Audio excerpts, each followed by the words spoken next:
Hello everyone, good morning.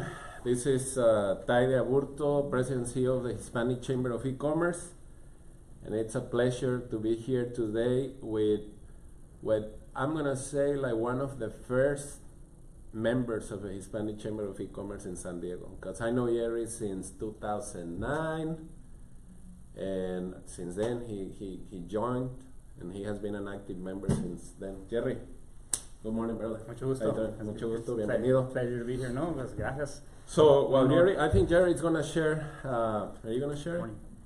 Are you gonna share? I think Gerry is gonna share on his page. So while Gerry gets ready, we have for those that are gonna be connecting live. If you guys want to ask Gerry, the Realtor, a question, please feel free to do it.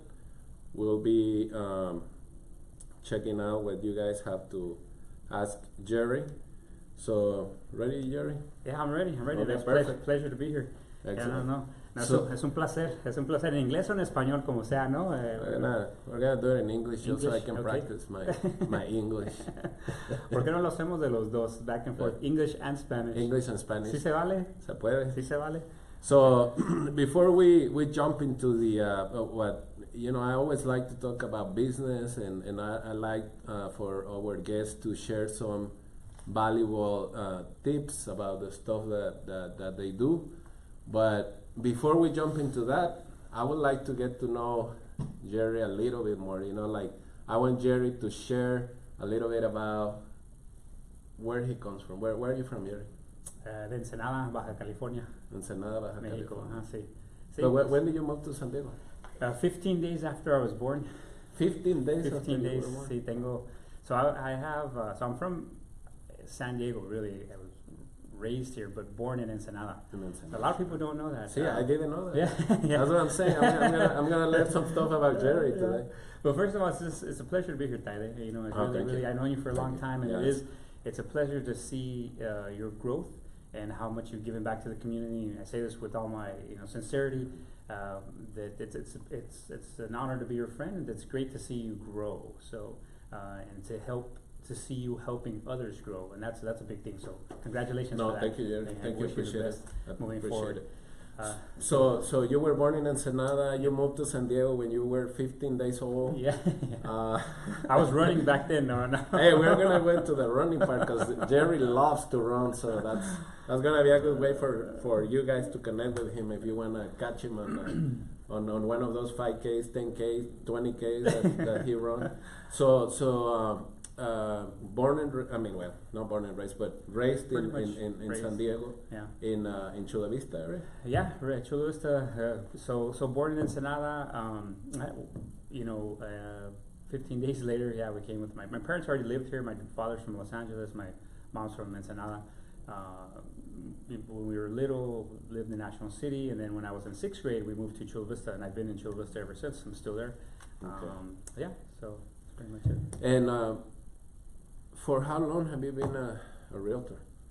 I received my real estate license in the state of California in 2003. 2003. But 2 years prior to that, I worked with an investor, buy and hold investor, for 2 years. They owned like 22 properties, and I got my license and I started working with them. Yeah. So what were you doing before you got your license? Before 2003? Yeah, before 2003, I was working in customer service. Worked in customer service all my life. A company called Airgas. Worked there for about 8 years. Moved up the food chain.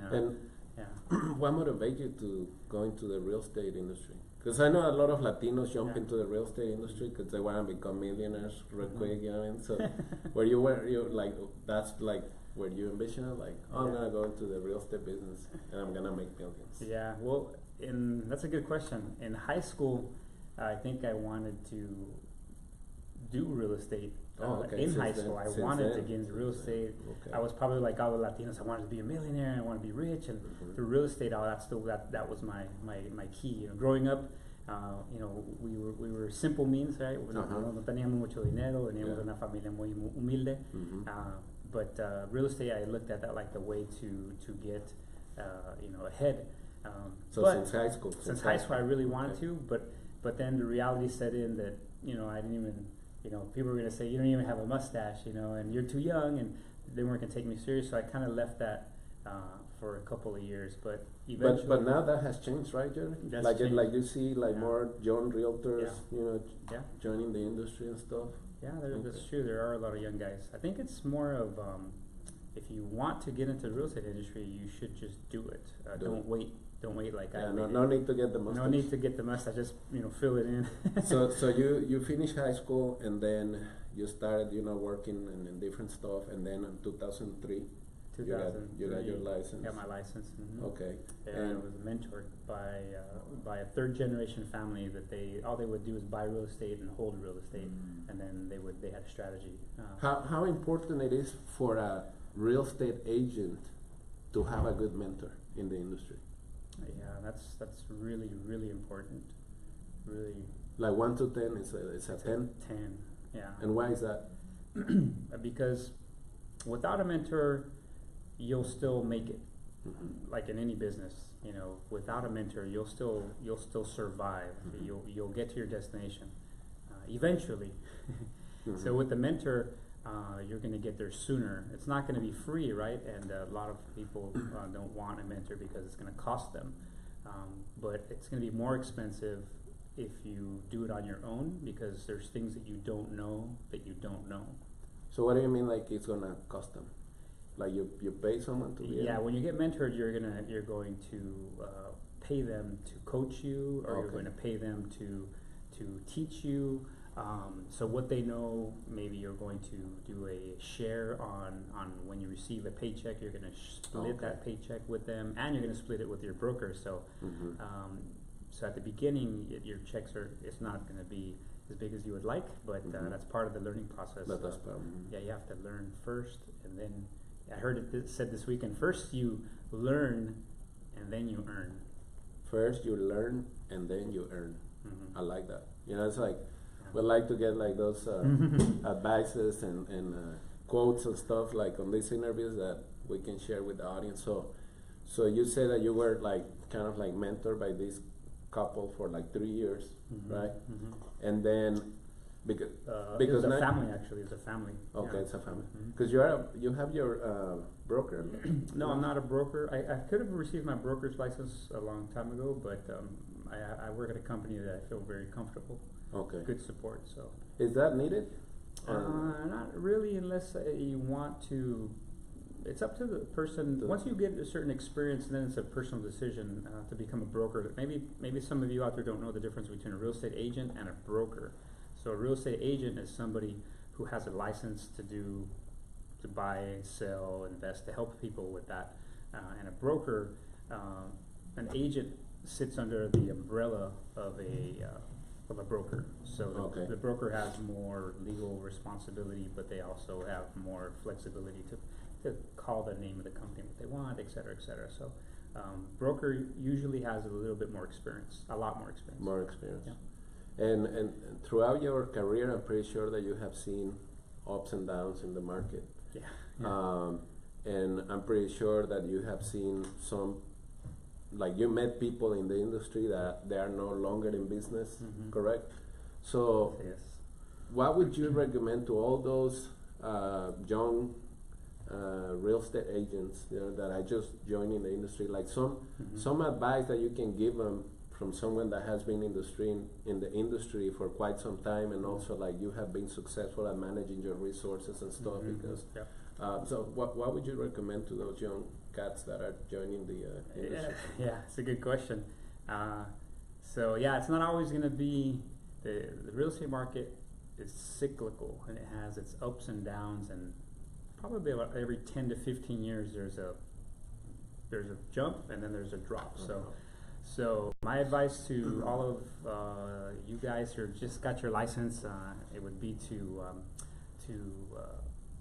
learn as much as you can, to learn about listings, learn about selling homes, and how to help people. I think that's really the key, Taide. I mean, we could talk business and how to do this and that, but when it comes down to it, the advice I would say from my heart is help people, because it doesn't matter how much you know if you're not really out there to help people and your heart's not in the right place. People know that, and they'll feel that, no, o sea, hay que tener un corazón para la gente. Y si no, pues people can tell if you're there to help them or if you're just there to help yourself. So my advice, the biggest advice, is learn as much as you can, and something I can't teach would be, you really have to have a heart to help people. And what about like saving for the future? Because I know that in some good deals you can make a lot of money. And then you get all crazy, and then you start getting like if you go to like a NAREP meeting or something, you see all the Mercedes and the BMWs and all the nice cars. So what's your advice? Like you have like a saving strategy or something that you can recommend? For that's when you're closing like a good deal, don't get too crazy about it. And well, those are really good questions, right? For someone who makes a good living, who's W-2, who's an employee, you have a check coming in every 2 weeks, right? And you have 401k, and you have a savings account from the company, medical, vision, all that stuff, dental. But when you're on your own, when you're an independent contractor, when you're a real estate agent, you are an independent contractor, so you have none of that. So you have to plan for yourself. You have to. I think the short answer is, over time you need to learn to be a better budgeter of your spending. Know where your money goes, and when you get a nice juicy egg, you need to kind of put it away and know that you might have another egg next week, another paycheck, but you need to plan for the future. So don't spend it. I do see a lot of that. A lot of people, they get paid, and I think the industry also teaches that, though. You have to, ¿cómo se dice? Ponerte, like you have to put on a mask that you're successful and drive the brand new car, the nice tie, right? And but the reality is I always think about my family first, and that's what you should do too. Is don't try, no tratar de aparentar, so much. I mean, if you work in a luxury industry, if you sell luxury homes, then I understand. You kind of have to. They say that to buy a Mercedes, so that you're working with people who own Mercedes. So that's kind of the concept. Yeah, you're not gonna get to a $5 million listing in your Toyota RAV4 2005. Like me. Yeah, exactly. That's like, I drive a simple car, Nissan Altima, but it's just be careful. That's what I would say. You get a nice paycheck, but if you let's say you get a $10,000 paycheck, it sounds really big. It sounds really juicy. It might be what half of people make in a whole year. But when you pay taxes and you pay your broker, and then you pay your mentor, you don't have a $10,000 check, and then you don't get paid for 3 months. That $10,000 check, even if it was $10,000, just got reduced to $3,300, which is like an average living. But you take away taxes, this and that, you're like at maybe $2,000 a month. So that's why I say don't go crazy when you get your paycheck. Yeah. And how do you build your brand in the community? Because I don't know if you can explain us, but if you have a strong brand in the marketplace, people are gonna come to you for for selling a property or for buying a property, right? So what advice do you recommend? And don't give you can share whatever you want to share, but how important it is to have a strong name in the industry. Yeah, I think your reputation is your name. I don't think I know. Branding is important. It's good to have good branding, solid branding, something that people remember, is to stand out, right? That's what branding is all about, branding and marketing, to stand out from the thousands of realtors that are out there. But I think it's your reputation, doing right by people. Good news travels fast, but bad news travels faster. So if you take good care of people, it'll people will know you by your name, right? Your reputation is everything. So the branding, I think, is you. You are not the company you work at, but it's you, the real estate professional. And I say professional with pride that I encourage everybody to be a professional, not because we have a bad reputation. Let's just go there. Hay que ser transparentes y hablar la verdad, right? Let's just talk reality and be transparent. This industry, real estate, has a really bad reputation, just like car salesmen. And I think that's because, unfortunately, in the past, there have been people in this industry that don't care about the client, that don't put the client first, that they were worried more about their branding than the client. And so as far as branding goes, I would say put people first. Back to what we said a little while ago, take care of people. Take good care of people. Sometimes that $10,000 check will turn into 5, turn into 2, it turn to 0, or maybe even a negative. But it's worth it if you take care of the client, and that's what I've done in the past. You know, it's very unfortunate that there are folks in the industry that they just jump in it because they want to make a quick buck, and when they want to make a quick buck, they don't care about reputation, and that's why the industry has gotten all this like bad taste, you know, because there are some folks that do not care about the industry, and they are just to like make money like with no integrity, no honesty, no, without any concern about their clients and stuff. How can you detect someone that is like that? Like, what advice can you give? Let's say like I'm a new buyer in the market. That's a great question. Yeah. What are some of the tips that will help me to detect that this guy is just there for the money, you know, he doesn't care about me? Yeah, that's a good question. First of all, I want to say that I've met over the years a lot of good real estate professionals who do really a good job in all markets: South County, East County, North County, Central, you know, Mission Valley area. It just and all over the country. I'm sure it's the same exact thing. So so there are good agents out there. How do you find them? I always encourage my clients to look me up, to look up the competition, because many times there's competition. I'm not the only agent that maybe some. So if you're looking to buy or sell a house, you know, what I recommend you do is Google that person's name. That's the first thing, you know, because everything's out there. It's public. Google that person's name, their full name. You can also look at for California, we have the Bureau of, you know, it used to be the California Department of Real Estate. Now it's the Bureau of Real Estate. But you can go to the BRE and you can put in the agent's name or look up their license number, and it'll tell you if they have a record, a bad record, because it'll come up and it'll come up with the state, just like attorneys have their license with the right. They have to pass the bar, which is the state of California. Real estate agents are licensed by the state of California, who are in California. Every state is different.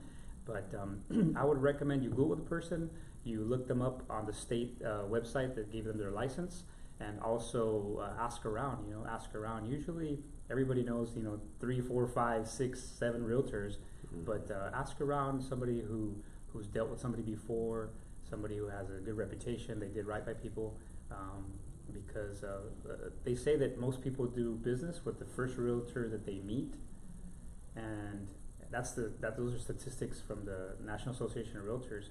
The first real estate agent that they meet, not necessarily the most qualified. So just the first one that they meet. Yeah. The other thing you could do is ask questions. Ask a lot of questions. How many years have you been in the industry? What market do you work? You know, how often do you sell homes in this area? You know, do you have a few people past clients I can talk to? What's the number? The name of the association where you can go and like if you got ripped off by an agent, where you can fill up a claim. File a complaint. Department of Real Estate. Department of Real Estate. Yeah, Department of Real Estate. Now it's called the Bureau of Real Estate. But if you Google Department of Real Estate, it'll still come up.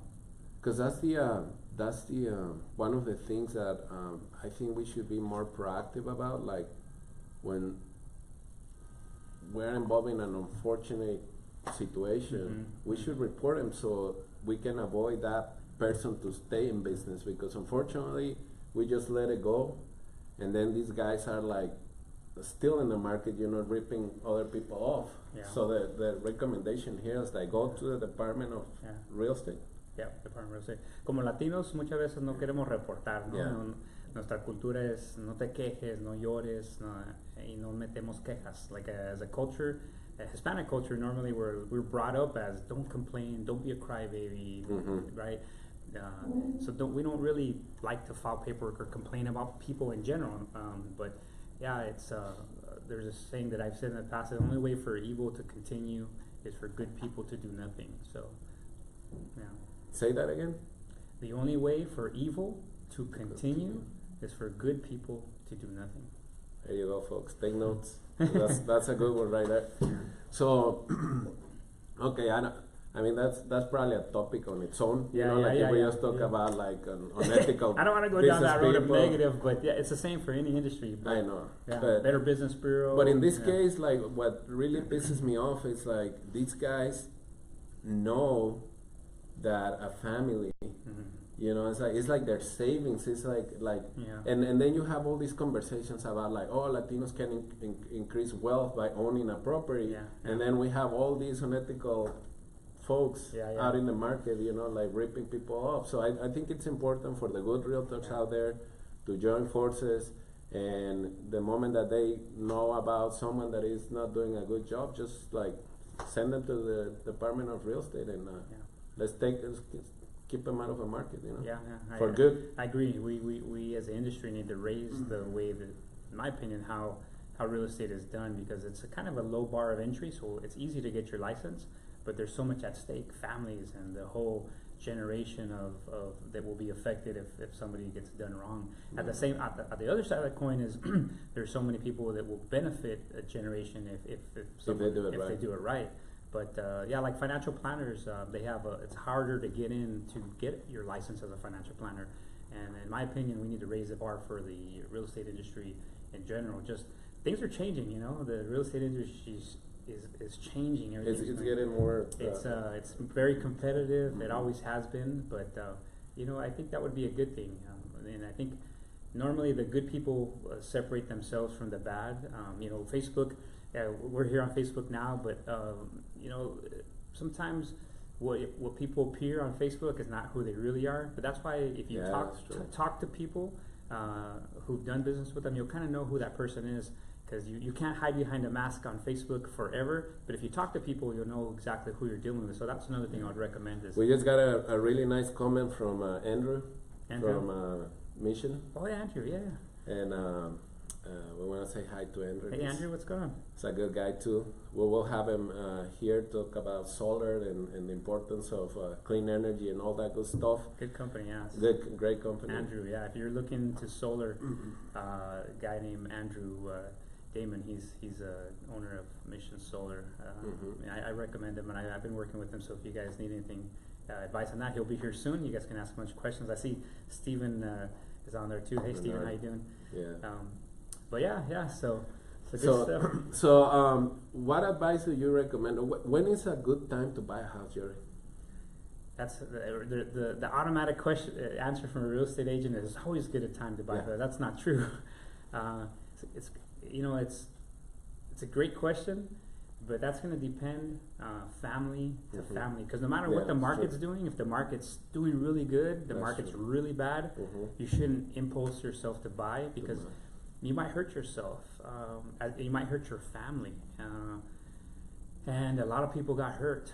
So the best thing to do is to know your numbers. That's the most important thing I would recommend. And be very realistic, right? Yeah, and be very realistic. But how to be realistic is to know your numbers. This is something that most people don't do. And I used to do loans for 5 years too. Okay.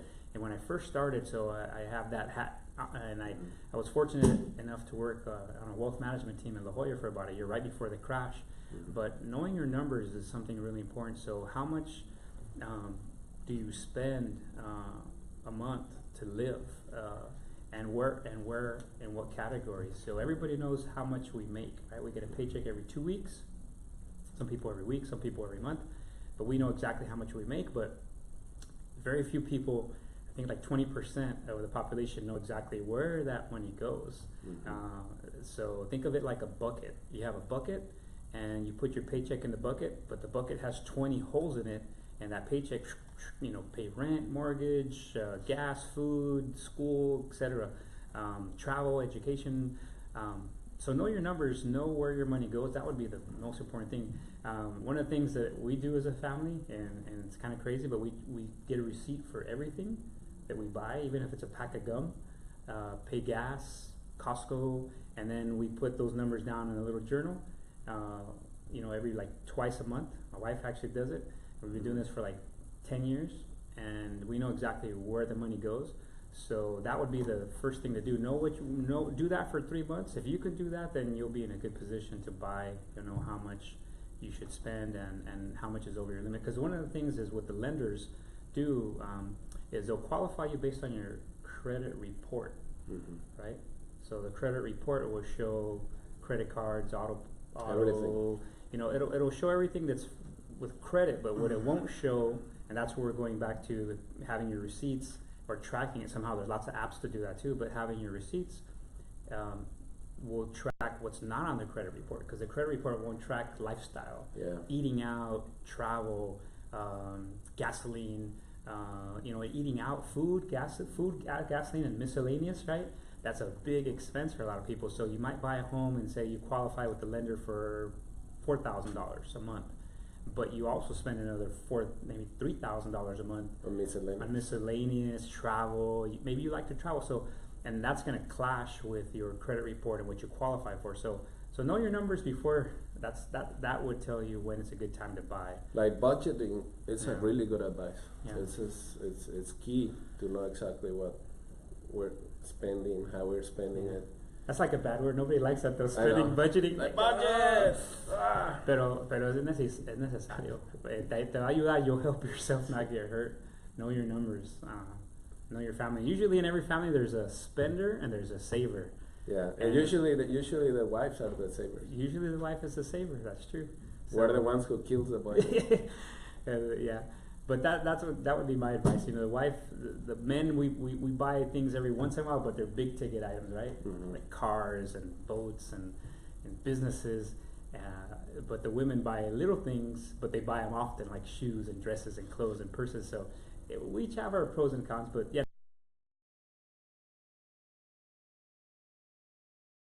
Those numbers for 3 months. You could track those for 3 months, then it'll give you an average. It'll give you an average. You track, you track that more or less for 3 months, and you'll average that divided by 3, and that'll tell you more or less what you're spending, stuff that's outside of your credit report. Of your credit report. So that's really good. So for all that you guys start tracking your expenses and making sure that you know exactly where the money is going. And okay, so let's say that already. And it's a little. I just want to. Sorry, I want to.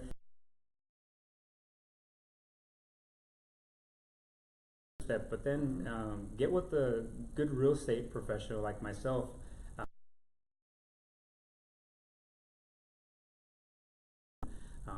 But once you find a good realtor, then get with a lender, maybe your lender or the lender that works with the realtor. And that's what that. And that way, the three of you, the family who's wanting to buy or the individual who wants to together, and you work as a team, looking at the numbers, looking at the game plan, because sometimes people want to buy a home, specifically talking about buying, we're not talking about selling, but just when you want to buy a home, then agent, because I know most people don't want to talk to a real estate agent until they're real serious about buying, but they've never talked or spoken to or worked with, collaborated as a team with a lender and a realtor. And then they'll go sit with the lender and the realtor, and they have a game plan in their head. We're going to pay this off, pay this down. We're going to pay off this credit card, shut this credit card down, pay off this car. And they do all that before they talk to the lender, and that actually drops your credit score. So it works counterproductive. So the best thing to do is before you pay anything, before you start making these moves, is sit with the lender, have him pull the credit report, and your realtor, and sit with the realtor, do it as a team, and then you'll have a better game plan. Exactly, a strategy. Then you have a strategy, exact, clear roadmap is what I call it, versus kind of having an idea. Because what I've seen in the past is people wait. They finally go out and do that, and then stuff comes up on their credit report, and then they can't buy for another year because they have to pay stuff off for maybe longer. But it's just better to do it now. Even if you're thinking about it, you're not looking at buying this year, next year, but it's always good to sit down, pull the credit report, work together, and now you can work together on that plan for 6 months, a year, 2 years. I've worked with clients up to 5 years to help them get ready to buy. But see, this is a common topic, in our interviews, like having a strategy is key in life, for everything.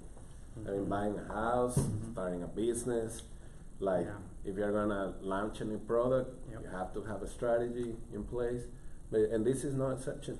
Yeah. And I'm glad that you share that, because I don't think that we go through that process when we want to buy a house.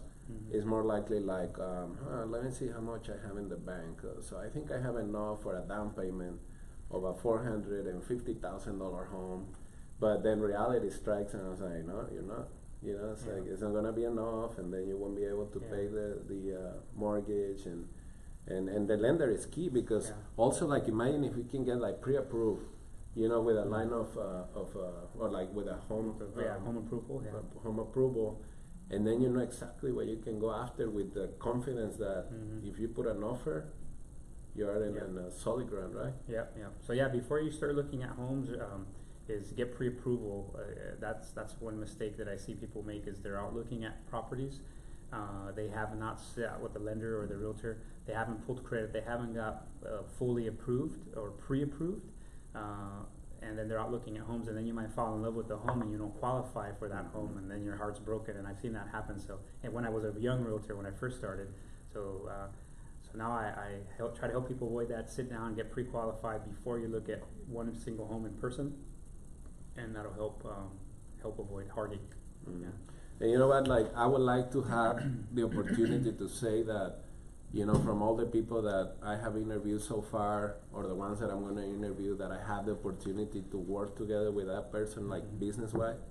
But in this case, we had the opportunity to work together, because my wife and I were ready to buy a house, and when that happened, I was like, okay, I'm gonna call Gerry. You know, he has been loyal to the movement. He's a solid soldier right there. So I'm gonna call Gerry, and I can tell you from my personal experience and from us, you know, my family and I working with Gerry, it was a very nice experience. You know, it was my first time buying a house in the U.S., so I don't have any other experience to compare it with, but it was a breeze, you know, like the way that we handle business, and Gerry was kind of like, because we never talk about buying a house with you, right? True. But all of a sudden, I call Gerry and was like, hey Gerry, we're ready to buy, and this is the list of homes that we want to check out, and that happened on a Thursday, and he's like, oh, let me see what I can do, and like by Friday, he already had some appointments ready in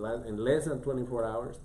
Then we have some additional homes. They're already pre-approved, by the way. So we have additional homes on Saturday. We went check them out. My family and I like this home where we're living right now.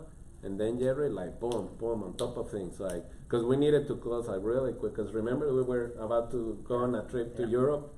I was like, we need to close this deal in less than 30 days. And Gerry was like, I don't know if that's gonna happen, but I'll do my best. And then Gerry and his wife, like, I mean, amazing. So what I can tell you from my personal experience, that working with Gerry, it was a breeze. He's very professional.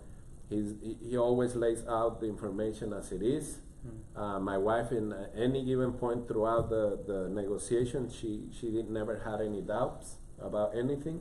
Gerry was very clear about the process, the things that were happening. Like, we didn't understand some concepts, which is normal, I assume so, because in the industry there are like very confusing lingo that you guys use.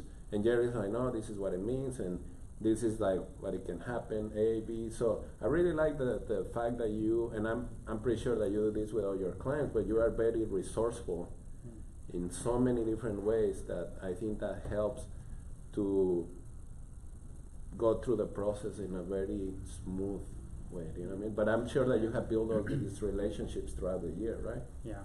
There's always bumps in the road. There's always bumps in the road, but I try to thank you, Tyler, first of all, for the testimonial, right? For sharing your heart. It reminds me, we had some experiences right now when you were talking. I remembered that house. It was so competitive. So many people wanted it, and we used a strategy to get like 16 offers or something, like 16, 17 offers. Like 3 of them were above asking price, and very competitive market. But I used a strategy that with video, right? Because I consider myself a marketing expert, and with video, I used to teach real estate agents for like 2 years how to use internet marketing and social media marketing to help their clients. And we used one of those strategies, and we were able to get Tide and his family the home that they wanted, even when there were 17 other offers, and it was very in a very competitive area in San Diego. Very competitive. We're not gonna say it just for yeah, right. But it was yeah. No, I appreciate that. I appreciate you. And also, I want to share something else before I ask a question that we have from Carla Santiago. There was one other little thing that I think it was very important for me and my family, and well, we were raised Catholic, and I remember after visiting the first home, Gerry is like, we walk out of there and I'm like, yeah, you know, it's okay, but I don't think like, because you feel the vibe, you know, like when you walk into a house, it may be nice outside, but once you walk into it, I'm like, I don't feel it, right? But when we walk out of there, Gerry's like, hey guys, like, do you mind if we say a prayer? And my wife and I are like, okay. I was like, I don't think all the realtors do this, but you know, we were cool with it because, you know, I'm Catholic.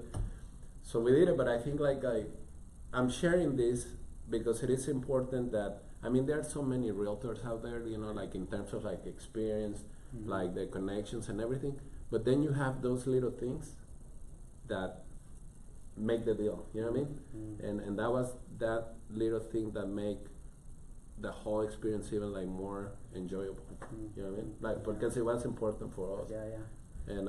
And you can, I mean, Gerry's every Sunday at the Rock, or where do you go? Rock Church, San Isidro. Yeah, part of the Rock Church. He's there every Sunday. He's very active with the community there. So if you ever want to catch him on a Sunday, from about what, 10 to 12?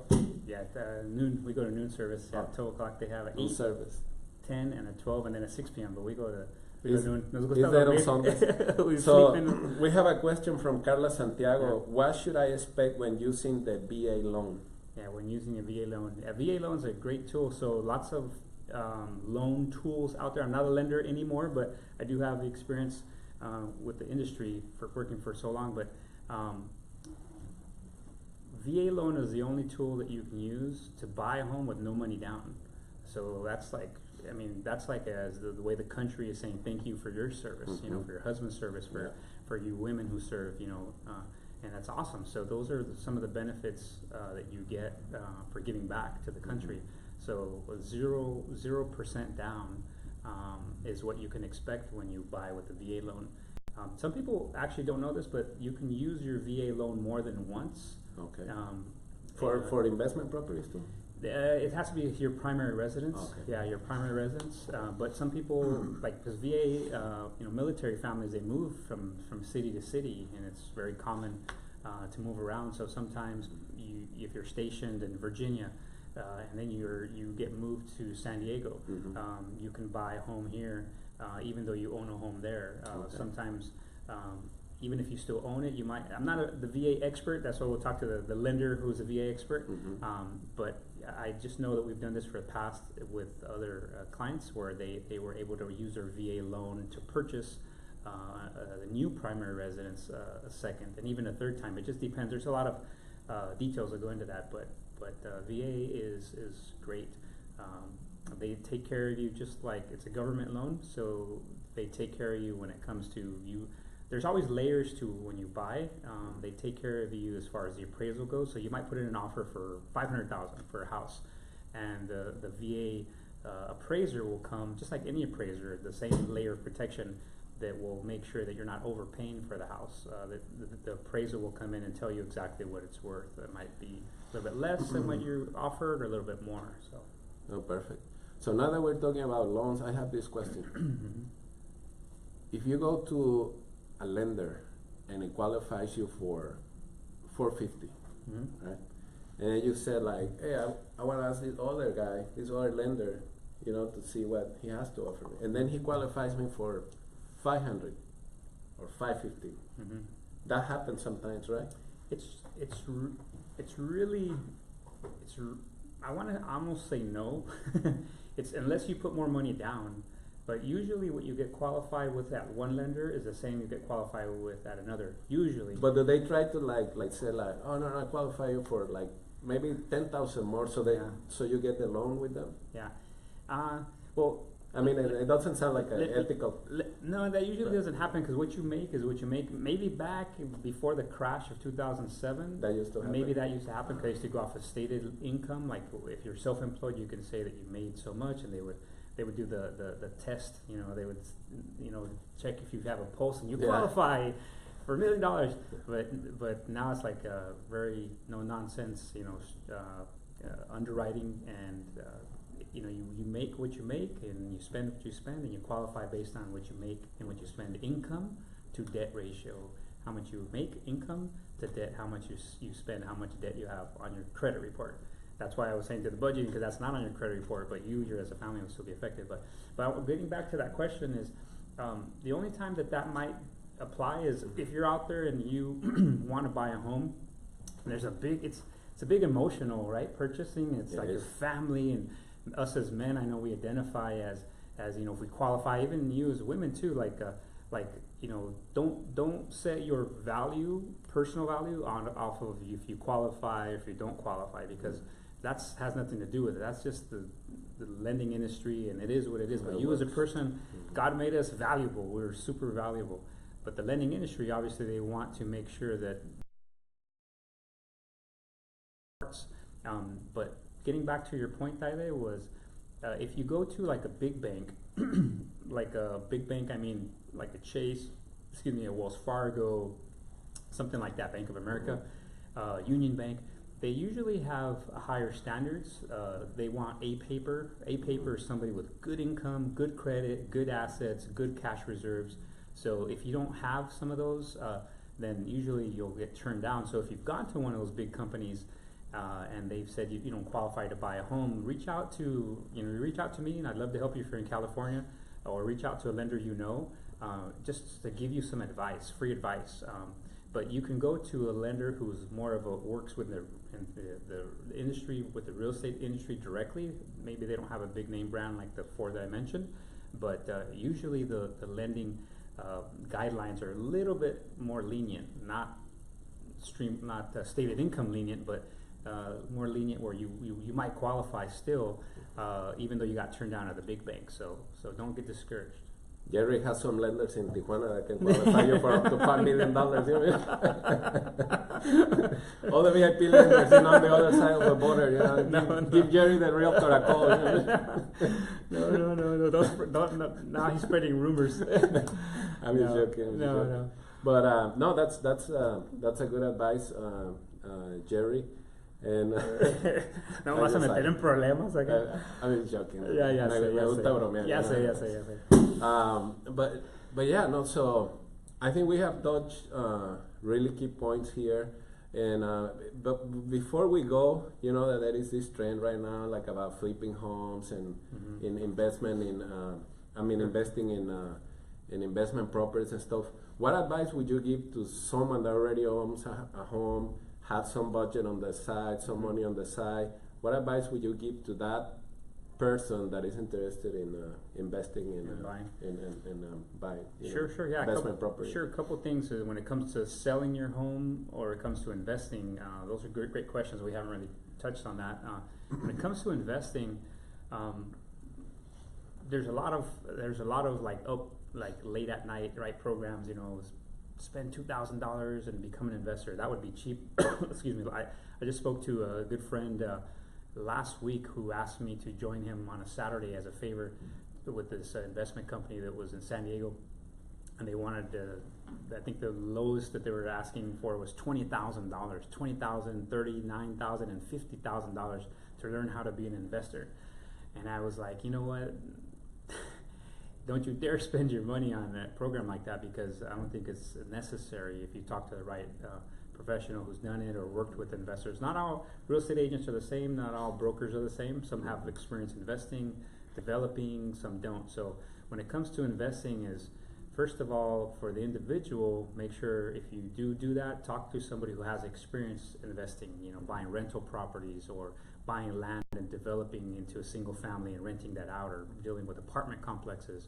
There's different levels of investing. But again, when it comes to investing, it's going to be more discretionary income for the individual. It's the way you qualify for that is usually going to be 35% down or more, because you don't live there; it's an investment. But there's a lot of good opportunities out there. Cash flow is the biggest thing, right? The numbers when it comes to investing. If it cash flows, if it's a good opportunity, there's a lot of things to look at. When it comes to land, I have a few clients. We bought land, and then you need more money, you need more, and it takes longer, but it's a great return on investment. If you find a good piece of property and the land is different, right, based on where the land is located, because if you build real estate, then the value is going to be different, and the type of materials you put in is going to be different costs if it's in La Jolla versus if it's Imperial Beach, as an example. But usually higher end materials on the inside. But the point is that just work with somebody that knows what they're doing, who has your experience. Para no darte una respuesta tan larga, porque hay muchos detalles. There's a lot of details within land, and if you buy apartment complexes, or if you buy, where do you invest? Buy a rental family, a 2-unit, 3-unit, 4-unit, or maybe something. I would just give this advice, because probably this is something I wanted to know, and there might be a lot of people out there. If you're looking to invest, I would recommend buying something that has the potential to grow. So if you buy a single family, a house, maybe it has a big lot, and maybe that doesn't necessarily mean you can build a bigger house, but before you buy it, you go with the city to where that home is located, and you look into it. Maybe you hire your architect to go to the city for you, and find out, can you build that house out? Can you build it up? Can you make it larger? Because when it comes to investing, it's not so much I want it to look pretty, I just want it to generate some income like another business, because it is a business. It is a business. But go to the city, and because maybe it's an R2 lot, zoned R2, which means you can build 2 units on that lot, and then you can build another home. So buying this home, and in the future you can build another home. Maybe you can build up, but there's setbacks that tell you, with the city will tell you can't build so high, and you can't build so close to the front lot, the side lot. So it's almost the same as as a first-time buyer, for a home. Like, you need to set up your team, and tell them, like, to your realtor, your lenders and stuff, like, hey, I want to invest in some properties, and then you create a game plan, and then you make the investment where it makes the most sense financially. Financially, that's true. So investing, and there's different levels of investing. I'm not the investor realtor who has 50 homes out there, but I've worked with a lot of people who do. That's how I got into the industry, working with a family that trained me, that they were buy and hold investors. They had like 22 properties. So set up a team is what you said, and you want to have a construction guy, handyman, all of the construction people in place. You want to have the real estate professional in place to help you find the property. You're going to be doing your own research online and looking for properties on different websites, but also you need to have the money in place. Maybe you have the money, but also there is a real possibility of buying properties even if it's not your money. There's called syndication. You can work with other people and partner up. Maybe somebody finds a property, maybe somebody has the income, maybe somebody else has the construction knowledge, and together you work together with the different resources and knowledge to purchase, and then you just work on a game plan to do a profit sharing on that. So that's perfect. Yeah. So you hear from the expert, Mr. Gerry Carrillo, the realtor. So Gerry, before we go, I know that I really love these interviews, because next thing you know, it's almost like already an hour, I know, it's been an hour. Almost an hour. But before we go, is there anything else that you would like to share with our audience? In terms of, like, for those that are planning to buy and stuff. I mean, we already shared some good tips, but anything else that you think we missed? Yeah, we didn't really talk about selling. I'll just touch on that briefly. Because every market is different. Sometimes at the buyer's market, where the buyer can kind of negotiate the contract. I want to say, first of all, what you see on TV, flipping homes and buying houses and like HGTV and all this, that's not reality. That's TV, and they do a good job at getting people interested in wanting to become flippers and stuff and buying properties. But It's not reality. But I would just say that when it comes to selling a home, just the same thing. Working with a good professional. There's lots of things to do. Right now it's a seller's market. It's not a buyer's market. When you're a buyer's market, you have more control as a buyer to negotiate and say, well, they want 500. I'm going to offer them 450 or 400, and you might negotiate somewhere. But when it's a seller's market, they want 500. You might have to give them 525 to get the property because it's there's a lot of competition. And in San Diego, there's low inventory. There's not a lot of houses for sale. So it's a good time to sell right now. I'm not saying this because I'm a real estate agent, but it is. You can look at the statistics, and the prices have gone up a lot. Yeah, Gerry wanted to sell my house already. I was like, oh, did you know about your house? I was like, no. I was like, just give me a call, That's not true. That's true. But I was telling him the prices have gone up. His house has gone up, as most of your houses have gone up too. But I think buying or selling, it's not so much. Everybody's different. I mean, that's the biggest thing. I would just end with this: that work with somebody you know, like, and trust. Know, like, and trust. Yeah, know, like, and trust, or somebody that can be recommended to you by other people. Maybe at least get 2 or 3 references. Google them. I mean, the internet, it has everything out there. If you Google somebody's name, it's not everybody's on the internet. There's a lot of people, real estate agents that I know they're really good that are not on the internet. They're just maybe a little bit older, or they just never picked up the technology, because it's another thing to learn. But I think working with somebody who can be recommended to you. But if like the house that you said earlier, working with the real estate agent, you're gonna know if there's a good fit. You feel comfortable with them, but at the same time, look them up, because you still want to do background check. Yeah. Even if they're comfortable. Como dice, palabra mata carita, right? so you want to make sure that it's not just they're good talkers, good salesmen, but they're good professionals. Or good suits and good cars. Good suits, good cars, good ties. You wanna work with someone who's really going to look out for you. And there's a lot of good people here in San Diego. Yeah. So a lot of good real estate professionals. I'm proud to work alongside a lot of many professionals here in the industry here in San Diego. So, and I'm sure in any city it's the same thing. But I don't know as far as I think that's pretty much it. I mean, there's a lot we could talk about, but I know our time is limited. And it was a pleasure. So I wanna thank Gerry, and if it worth anything, I highly recommend Gerry Carrillo. He's honest, he's ethical, his integrity level is high. I like to do business with people like him. Those guys that know me, I'm very black and white when it comes about that. I don't like people that are dishonest or tell you one thing and then do the other on the side. So I don't like to work with people like that. And when my wife said hey, we're ready, I'm like, all right, there is only one person I can think of right now. And also because of the relationship and how much time he has invested into the organization and everything. And because just like you said, I mean, I know I have very good friends that are super good as Gerry is, in North County and South Bay and El Centro, in other parts of the state.